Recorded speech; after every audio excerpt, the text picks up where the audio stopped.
News 46 is brought to you by Golden Casino Group, where you'll always find great fun, good food, and fantastic entertainment, all at Gold Town, Lakeside, and the Pahrump Nugget.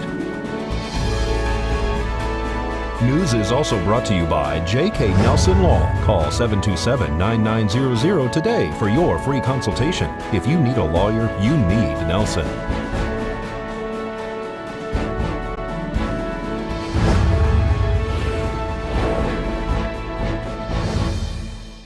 Tonight on News 46, we get an update on a structure fire. The Biz Expo is hopping at the Pahrump Nugget, and time to bowl for a cure. News 46 starts now. You're watching KPVM News 46 with Deanna O'Donnell.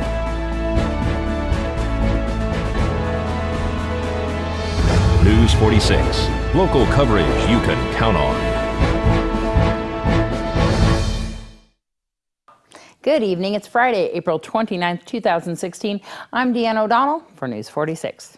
Former Nye County Sheriff's Detention Officer Jacob Hardy was arrested for meth and arson this week. Hardy was already on bail facing another possession charge when he ran down his street in a Mountain Falls subdivision Tuesday screaming, "Let it burn," after he allegedly lit his home on fire, leaving his dog inside. Tuesday afternoon, we were dispatched a report of an alarm system activated. I guess a neighbor had heard the alarm system sounding within the residence. Our crews responded. While they were en route, they were informed that smoke was starting to present out of the back of the house or was visible to some of the neighbors. So we upgraded to a structure fire, added additional resources on the assignment. Engine 3 and Engine 1 arrived in short order.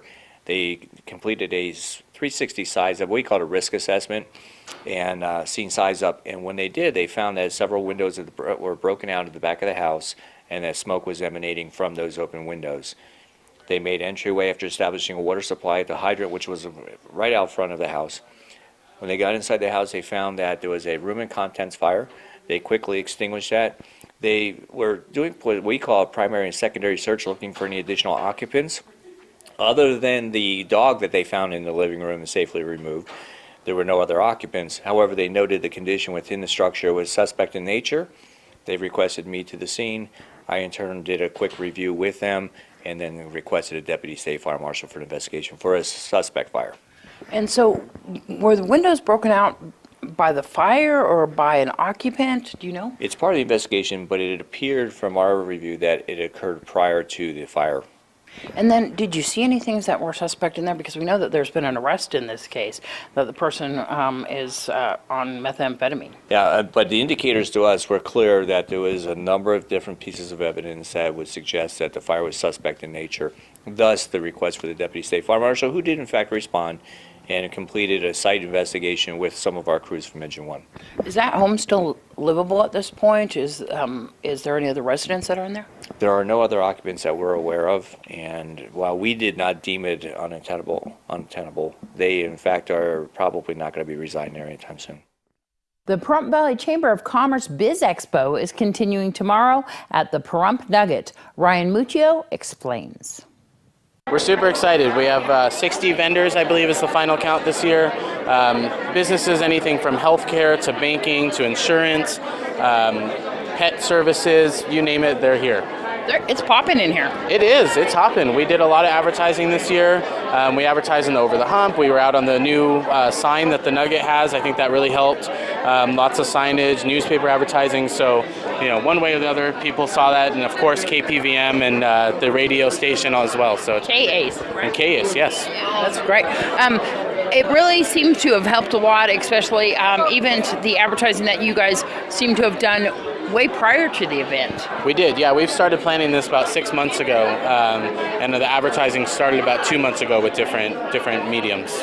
So what are you hearing from the businesses here today? We're hearing great things. The vendors are really happy. They're excited to be here. They're making some good contacts and just really educating the community on the services they offer. And that's really important, isn't it? Because when you have the residents coming in here and finding out what there is available, they may not have even known that these businesses were here. Absolutely. I was sitting covering someone's booth earlier, and I heard a lady walk up, and I was next to an ophthalmologist, and she had no idea that there was an ophthalmologist that comes on Tuesday and Wednesdays, and they do a certain procedure that she needed that no one else here in Pahrump does, and she didn't realize it, and she found that out today and scheduled her appointment. So that's really what it's all about, is getting these businesses to reach out to those folks. And that's really what the Pahrump Valley Chamber of Commerce is all about, is the connections that you guys make when you're a chamber member.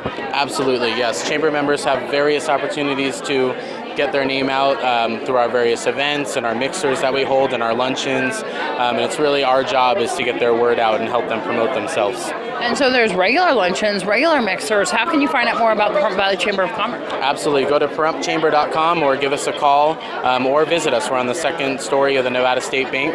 And there's plenty of people there to help answer your questions. All right, so if you missed today, you can come tomorrow, Saturday. What's the hours? Absolutely. Saturday from 9 to 3. And actually tomorrow we'll have a petting zoo as well outside, so that'll be exciting. Bring the kids, take them out. RNG Farms will be here with some of their critters and creatures. And we're right here in the Pahrump Nugget Event Center. Of course, it's free. Right here in the Nugget. It's free. They've been great to us, so we want to thank them very much. And the Nye County Sheriff's Office has asked for a list of things they are in need of in order to meet the demands of growing calls for service here in Nye County. Nye County Sheriff Sharon Morley gave the request to the Capital Improvement Advisory Subcommittee and spoke about two projects they are looking at right now. One of them is a police firing range and the other a bigger evidence room. The Nye County Sheriff's Office also needs to update some of its equipment. About half of the police vehicles have almost 200,000 miles on them. The cost of the car replacement alone is almost $1 million. News 46 will return in just a moment.